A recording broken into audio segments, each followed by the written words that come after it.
What's up, nerds? Welcome to Cool Nerd Show. As always, I'm Steve Trezza. I'm Ed Good. And this is our review of Arrow episode entitled Green Arrow, Season 4, Episode 1.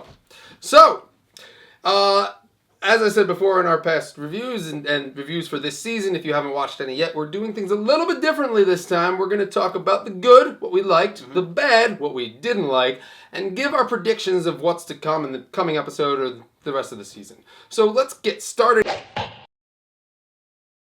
Ed, what did you like about this episode? One thing I liked in the immediate part of it was Star City.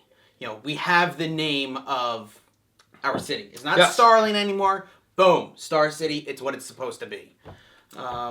It's Star City, and it's the Green Arrow. Yeah. This is the actual Green Arrow now. So this is like, we have the city, we have the actual name. He's not the vigilante. He's not the Arrow. He's the Green Arrow, which it was a little corny the way it happened. But whatever, I can deal with it. Right. It was corny with the pirate broadcast, but still, at least they dropped the name. Yes. And Star City. So straight from the comics, here we are, Star City, Green Arrow. Another thing I liked is the beginning was a little stupid, but they needed to show that stupid, whatever. But it's a fresh start. Yep. It's a fresh start from Season 3, because Season 3, let's face it, Season 3 was a big letdown. And so bad. I think that it got off to a really good start, and it's nice and fresh, and I can't wait to see where it's going to go from there.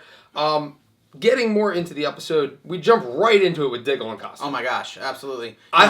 Finally, he hides his face. Yeah. But I mean, we saw those previews for it. We're all thinking Diggle's the Guardian. Which he might still be. He still might be. But, they're not using any sort of, code name for him as far as the Guardian yet. So, I mean, all right. If you watched our Arrow theories, we said that Diggle was going to become a hero, probably the Guardian, and that we thought he was going to do it because Lila might die, which we were wrong on that one. So wrong. And I thought it was going to take a couple episodes to get into that before we see him don a costume. Yep. Didn't. First episode, in costume. And good. He just drops in like a boss. And he just shoots people in the face. Lethal force. Like, he's just like quick draw too. Like, and they had that nice scene where like he drops in, he's behind the bad guys, and it's just like boom, gun, pow, pow, pow, headshots. Like, done. Pretty awesome. Yeah. Diggle is the badass this season. Yep. Speaking of Diggle, we have that Diggle Oliver tension that's going on there, and I think 6 months has not been time to cool his nerves about what Oliver did with Lila and the kid, Sarah. So I mean, this is totally gonna play into the rest of the season too, because you know that you're gonna see that not so much Oliver, but Diggle's not gonna trust Oliver as much. So it's gonna create a lot of tension and a lot of shit's gonna happen because of that. I think. What else we got? Damien Dark. He's our big bad this season. I like how, season opener, first episode, we don't have some random villain thrown in there. You get the big bad man, Damien Dark himself.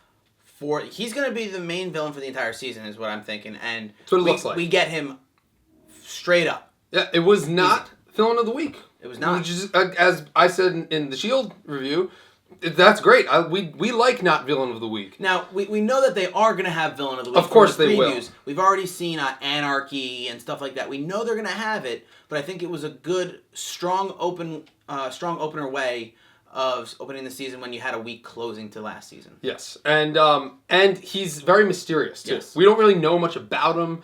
Even based on the comics, you don't really know much about him. So seeing him use his powers and whatnot, it definitely begs for you to watch more. And as you said before, we're going to see Anarchy, but it looks like Damien Dark hires him. Right. I don't mind villain of the week. I'm getting a little off topic. I'm sorry, but I don't mind villain of the week if you use it correctly and you have a henchman be the villain of the week rather than just some guy that has nothing to do with the storyline of the main story arc of the season. That was good. I like that.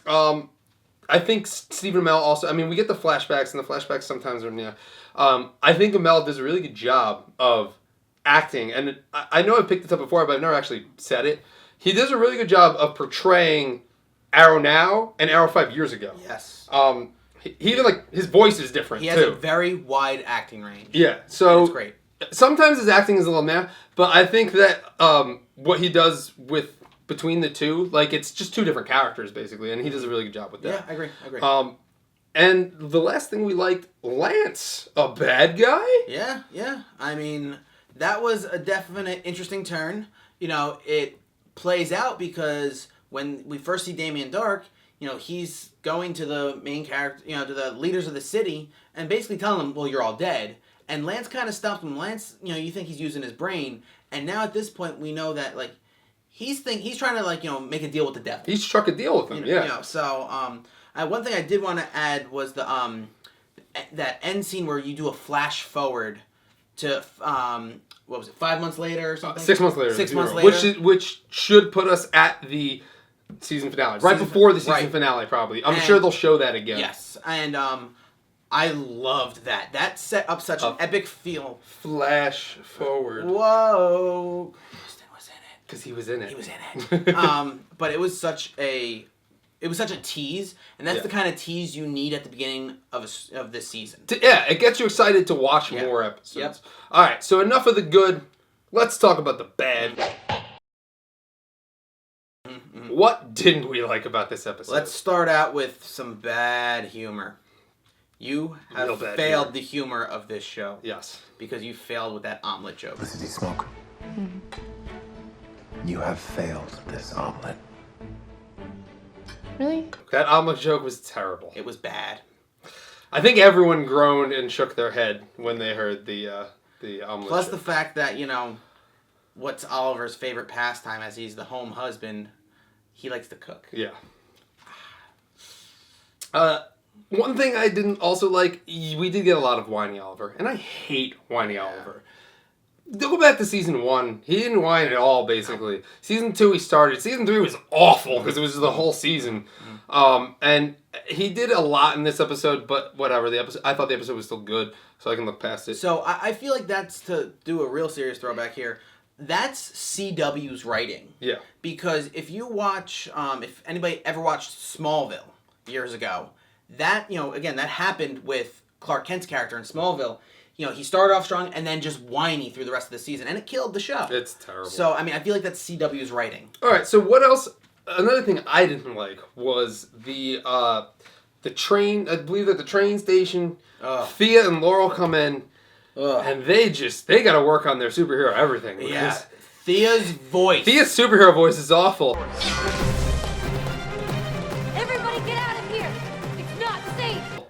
You guys have to leave! Like, so, it was just terrible. I feel like there's a main problem right there, and because Oliver's voice sounds so good, but part of it is he's using the voice changer to make it deeper. But even when he's even when he's not, he has a decent voice. I think that from the get-go, they should have thrown a voice changer on her. Yeah. Because when we heard how bad it was bad. It was bad. You know, it was just like, wow, Speedy hit puberty. You know, Jesus. That, and then you have Laurel picking up the kid. Whoa, you're really strong.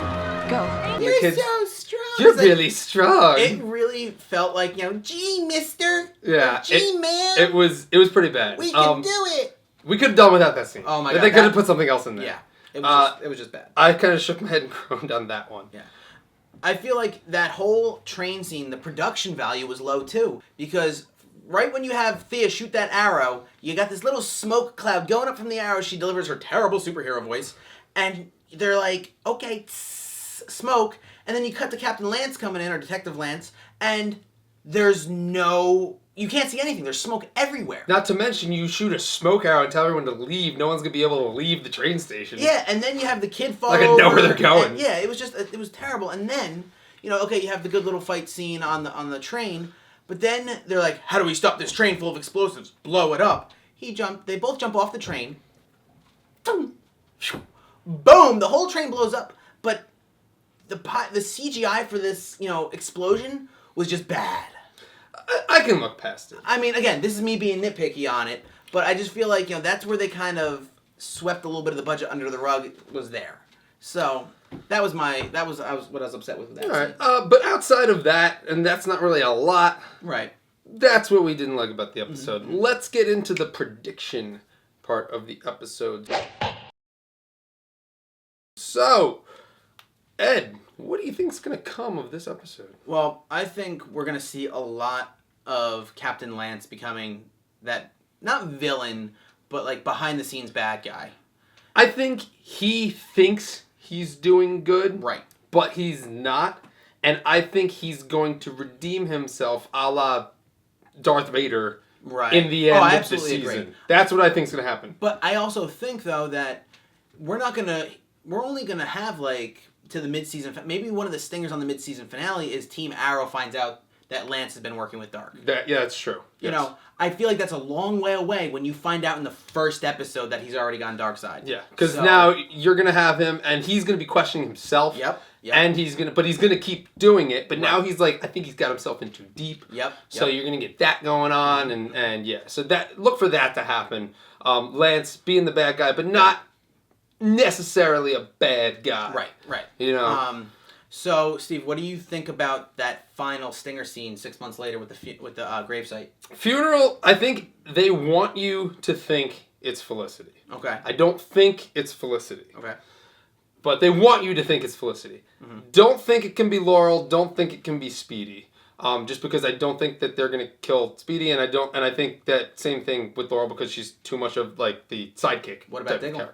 I think it's Diggle. You think it's Diggle? I think it's Diggle, and I think it makes perfectly sense because you have the Diggle of her tension the whole time. Mm-hmm. That's going to go on throughout the whole season, probably. Okay. You're going to have probably this thing at the end of the season where Diggle is going to be on his deathbed, and he's going to be like, I should have trusted you more, and it's going to that is what I think is going to happen. I agree. Also, you don't really think of Diggle when that comes to mind, so I think it's going to be that shocker. There is a big death in Arrow every season, and I think it's going to be him. It could possibly be Lance. But again, I think that's too upfront because they already said it in like oh, well, if you don't follow me, you're gonna die. So I don't think it's him. I think it's Diggle. That's what I'm going with. I am gonna throw a crazy prediction out there, absolute crazy for this. Okay. Nyssa. Okay. I think it's Nyssa because we already saw in some. It's his wife. It's his wife. But no, we saw in the previews that we got over the summer that. There's going to be her and Merlin are going to have this tension because Merlin's the leader of, the League of Assassins. And I think Nyssa's going to come and become a big ally of theirs. And I think she's the one that dies.